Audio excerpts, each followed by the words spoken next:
రాకాలోకంకి స్వాగతం. ఈ కంటెంట్ మీకు నచ్చినట్టయితే లైక్ చేయండి, మీ బంధుమిత్రులకు షేర్ చేయండి. ఇప్పటివరకు సబ్స్క్రైబ్ చేసుకోకపోతే సబ్స్క్రైబ్ బటన్ని నొక్కండి, అదేవిధంగా బెల్ ఐకాన్ని కూడా నొక్కండి. మిత్రులారా, కుంభమేళ పూర్తయినటువంటి మరుక్షణం ఉత్తరప్రదేశ్ ప్రభుత్వము పారిశుద్ధ్యాన్ని ప్రారంభించింది. ముఖ్యంగా వాయు కాలుష్యము, జల కాలుష్యాన్ని తొలగించే దిశగా, చెత్త చెదారాన్ని ఏరే దిశగా చాలా పెద్ద ఉద్యమాన్ని చేపట్టింది. నిజానికి అది జరుగుతూ ఉండగానే మరొక పెద్ద ఉద్యమం ప్రారంభమైంది. అదేంటంటే ఉత్తరప్రదేశ్లో ఉన్నటువంటి పూజా స్థలాలు కావచ్చును, మసీదులు కావచ్చు, మందిరాలు కావచ్చు, గురుద్వారాలు కావచ్చు, చర్చిలు కావచ్చు, వీటి నుంచి అనుమతి లేని మైకులు ఇష్టారాజ్యంగా శబ్దాల్ని మోగించి శబ్ద కాలుష్యానికి పాల్పడడాన్ని నిరోధించడం. ఇది కూడా ఉత్తరప్రదేశ్ ప్రభుత్వం చాలా పెద్ద ఉద్యమంగా చేపట్టింది. ఏ మేరకైతే ధ్వని ఉండాలో అంత మాత్రమే ధ్వని ఉండాలి, శబ్దం ఉండాలి. అంతకన్నా ఎక్కువ ఉన్నట్లయితే వాళ్ళ మీద యాక్షన్ తీసుకోవడం జరుగుతుంది. రెండవది, ప్రార్థనా స్థలాలు, అవి మందిరాలు కావచ్చు, మసీదులు కావచ్చును, చర్చిలు కావచ్చును, ఇంకొకటి కావచ్చు, వాటిపైన గనక మైకులను పెట్టాలన్నట్లయితే ఆ మైకులు పెట్టేందుకు ప్రభుత్వ అనుమతి తప్పనిసరి. నిజానికి 2022 ప్రాంతంలో చాలా పెద్ద ఎత్తున ఈ కార్యక్రమాన్ని ఉత్తరప్రదేశ్ ప్రభుత్వం అమలు చేసింది. ఆ సమయంలో 21,900 అక్రమ మైకుల్ని తొలగించారు. ఆ తర్వాత చాలా చోట్ల మఠ మందిరాలు, అదేవిధంగా మసీదులకు సంబంధించిన నిర్వాహకులు తమంతట తాము మైకులను తొలగించారు, లేదా మైకుల వాల్యూమ్ని తగ్గించారు. అనుమతి లేనటువంటి వాళ్ళు ప్రభుత్వం దగ్గర అనుమతికి దరఖాస్తు చేసుకున్నారు. ఆ తరువాత సంవత్సరం కూడాను జరగాల్సినటువంటి పని, కానీ 2024 ఎన్నికల నేపథ్యంలో కొద్దిగా ఇది పెద్దగా దీనిని అమలు చేయటానికి జరగలేదండి. ఎందుకంటే ఎన్నికల ప్రిపరేషన్, దానికి తయారీ, పోలీసు వ్యవస్థ పనిచేయటము, దీని లోపల కొద్దిగా ఈ అసామాజిక శక్తులు ఏవైతే, అసాంఘిక శక్తులు ఏవైతే ఉన్నాయో ఆ శక్తులకు మళ్ళీ ధైర్యం వచ్చింది.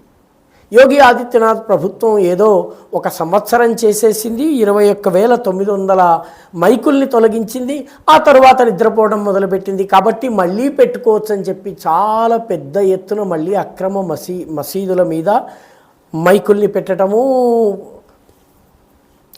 మెగాఫోన్లని పెట్టడము, దాంతో పెద్ద ఎత్తున శబ్దం చేయటము, శబ్ద కాలుష్యానికి కారణం కావటం, ఇది మళ్ళీ ప్రారంభమైంది.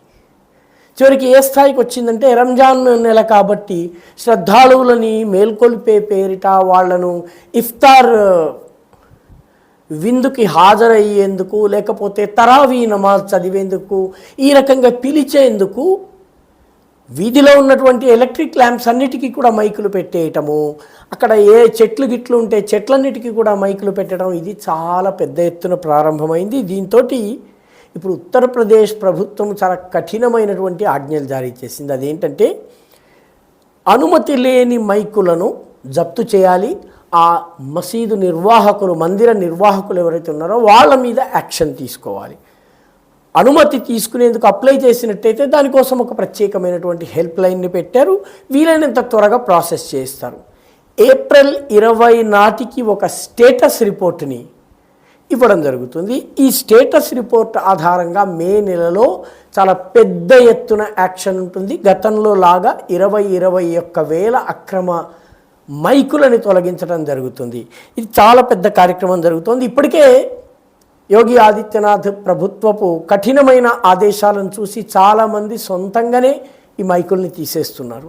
అనుమతి ఉన్న ఒక మైక్ని ఉంచి మిగతా మైకులన్నీ తీసేస్తున్నారు. వీధిన ప్రతి ఎలక్ట్రిక్ పోల్కి మైక్ పెట్టేటటువంటి సంప్రదాయానికి స్వస్తి చెప్తున్నారు. ఈ మార్పు అన్నిటికన్నా ఎక్కువ కనిపిస్తోంది సోకాల్డ్ షాహీ జామా మసీద్ సంభల్లో. షాహీ జామా మసీద్కి సంబంధించి లేటెస్ట్ అప్డేట్ ఏంటంటే, హిందూ పక్షము హైకోర్టుకు వెళ్ళింది, ఒక అప్లికేషన్ వేసింది. దీనిని షాహీ జామా మసీద్ అని అనకూడదు, ఎందుకంటే దీనిని సర్వే చేయడానికి ఆర్కియలాజికల్ సర్వే ఆఫ్ ఇండియా టీముని పంపించింది. అది ఇంతకు ముందు ఏదైనా కట్టడం ఉండేదా లేదా అన్నది తేల్చేందుకు వెళ్ళింది. కాబట్టి దీనిని వివాదిత కట్టడం అనాలి, అంతేకాని షాహీ జామా మసీద్ అనకూడదండి. కోర్టు వాళ్ళ అభ్యర్థనను అంగీకరించి దాన్ని వివాదిత కట్టడం అని చెప్పడం మొదలుపెట్టింది. సో ఇదే ఒక పెద్ద ఎదురు దెబ్బ. ఎందుకంటే బాబరీ కట్టడానికి కూడాను వివాదిత కట్టడం అని న్యాయస్థానం ఉంది, మీడియా ఉంది. ఆ తరువాత జరిగిన పరిణామాలు మనకు తెలుసు. షాహీ జామా మసీదులో ఇప్పుడు మైకులన్నింటినీ తీసేశారు. ఆ ఇమాం ఎవరైతే ఉన్నారో, ముయజ్జిన్ ఎవరైతే ఉన్నారంటే అల్లాహు అక్బర్ అని పొద్దునే నమాజ్కి పిలిచి అజాన్ ఇచ్చేటటువంటి వ్యక్తి ఎవరైతే ఉన్నారో అతను మసీదు యొక్క గుమ్మటం మీదకెక్కి ఆ గుమ్మటం మీద నిశ్శబ్దాన్ని చీలుస్తూ మైక్ లేకుండా అజాన్ పిలుపు ఇస్తున్నాడు. వినపడ్డ వాళ్ళకి వినపడుతోంది, మిగిలిన వాళ్ళకి సహజంగానే శ్రద్ధాళువులు ఆ సమయంలో లేచి ఉంటారు కాబట్టి వాళ్ళు మరింత జాగరూకతతో ఉంటారు, అలారంలు పెట్టుకుంటారు. లేవాలన్నటువంటి శ్రద్ధ ఉన్నటువంటి వాళ్ళకి మైకే వినిపించని అవసరం లేదు. కాబట్టి సంభల్లో ఈ మార్పు ప్రారంభమైంది. ఉదాహరణకి ఝాన్సీలో ఉన్నటువంటి రామ్ జానకి మందిర్, అదేవిధంగా సున్నీ జామా మసీద్, ఈ రెండు ఎదురెదురుగా ఉంటాయి. ఈ రెండు కూడా తమ దగ్గర ఉన్నటువంటి మైకులను పూర్తిగా తీసేసాయి. వాటికి అనుమతి లేదు కాబట్టి మొత్తం తీసేసాయి. అదేవిధంగా గోరఖ్పూర్లో ఉన్నటువంటి గోరఖ్నాథ్ టెంపుల్లో ఉన్నటువంటి మైకుల్ని కూడా తీయటం జరిగింది. గోరఖ్నాథ్ టెంపుల్కి అధిపతి రాష్ట్ర ముఖ్యమంత్రి అయినటువంటి యోగి ఆదిత్యనాథ్, ఆయనకు చెందినటువంటి మందిరం కూడా దీన్ని పాటిస్తోంది. మథురలోని కృష్ణ జన్మస్థానంలోనూ మైకుల్ని తీసేయటం జరిగింది. గోరఖ్పూర్లో ఉన్నటువంటి మదీనా మసీదులు కూడా మైకుల్ని తీయటం జరిగింది. ఈ రకంగా లక్నోలో ఉన్నటువంటి టీలేవాలే మసీద్ కావచ్చును, లేదా దాన్ని ఆలంగిరి మసీద్ అంటారు, ఆగ్రా, జౌన్పూర్, ఆజంగఢ్, మొరాదాబాద్, కైరానా, షామ్లీ, ఈ రకమైనటువంటి అన్ని ప్రాంతాల్లో ఇప్పుడు అనుమతి లేకుండా పెట్టినటువంటి మైకులని తొలగిస్తున్నారు. అనుమతి ఉన్నటువంటి వాటిని పెట్టుకుంటున్నారు. దాని నుంచి అనుమతించబడిన మోతాదులోనే శబ్దాలను వినిపిస్తున్నారు. ఎందుకంటే శబ్ద కాలుష్యం కూడా, హై డెసిబెల్ సౌండ్ ఏదైతే ఉందో అది కూడా ఆరోగ్యానికి ప్రమాదకరం. ముఖ్యంగా సీరియస్ వ్యాధులతో బాధపడేవాళ్ళు, దీర్ఘకాలిక వ్యాధులతో బాధపడే వారికి అది చాలా ప్రమాదకరం. కాబట్టి ఉత్తరప్రదేశ్లో యోగి ఆదిత్యనాథ్ ప్రభుత్వం అత్యంత కఠినంగా దీనిని అమలు చేస్తోంది. నిజానికి కొందరు ఇది ముస్లింల పైన జరుగుతున్నటువంటి దాడిగా చెప్పేటటువంటి ప్రయత్నం చేశారు. కానీ వందలాది మందిరాల నుంచి కూడా మైకుల్ని తొలగించారు. వందలాది మందిరాల మీద ఉన్నటువంటి అక్రమ మైకులు, అనుమతి లేనటువంటి మైకులు, మోతాదుకు మించి శబ్ద కాలుష్యానికి పాల్పడుతున్నటువంటి మైకుల్ని తొలగించడం జరుగుతోంది.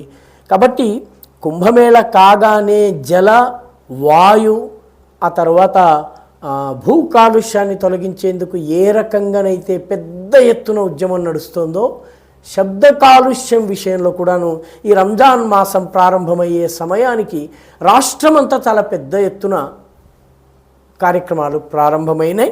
పోలీసుల డ్రైవ్ ప్రారంభమైంది, అధికారుల యొక్క తనిఖీలు ప్రారంభమైనాయి. ఇప్పుడు ఉత్తరప్రదేశ్లో చేసిందే తమ రాష్ట్రంలో కూడా చేయాలని మధ్యప్రదేశ్లోను, రాజస్థాన్లోను, మహారాష్ట్రలోను, ఈ రాష్ట్రాలన్నింటిలో కూడాను డిమాండ్లు పెరుగుతున్నాయి. అక్కడ ఉన్నటువంటి హిందూ సంఘాలు మా మైకుల్ని మేము తగ్గించుకుంటాము, మిగతా వారి మైకుల్ని కూడాను తెల్లవారుజామున పడుకున్న సమయంలో అందరి నిద్రను డిస్టర్బ్ చేసే విధంగా పిలుపులను ఇవ్వడం, ఇవన్నిటినీ ఆపు చేయాలి అని చెప్పేసి ప్రభుత్వాన్ని డిమాండ్ చేస్తున్నారు. కొన్ని చోట్ల ప్రభుత్వాలు సానుకూలంగా స్పందిస్తున్నాయి, మరికొన్ని చోట్ల ప్రభుత్వాలు అందరూ భాగస్వామ పక్షాలతోటి చర్చలు జరుపుతున్నాయి. ఏది ఏమైనప్పటికీ ఉత్తరప్రదేశ్ ఒక పెను కాలుష్యరహిత విప్లవానికి నాంది ప్రస్తావన చేసింది. ఈ వీడియో మీకు నచ్చినట్టయితే లైక్ చేయండి, షేర్ చేయండి, ఈ ఛానల్కు సబ్స్క్రైబ్ చేయండి. మీ అభిప్రాయాన్ని కమెంట్ల రూపంలో తప్పనిసరిగా పంపించండి.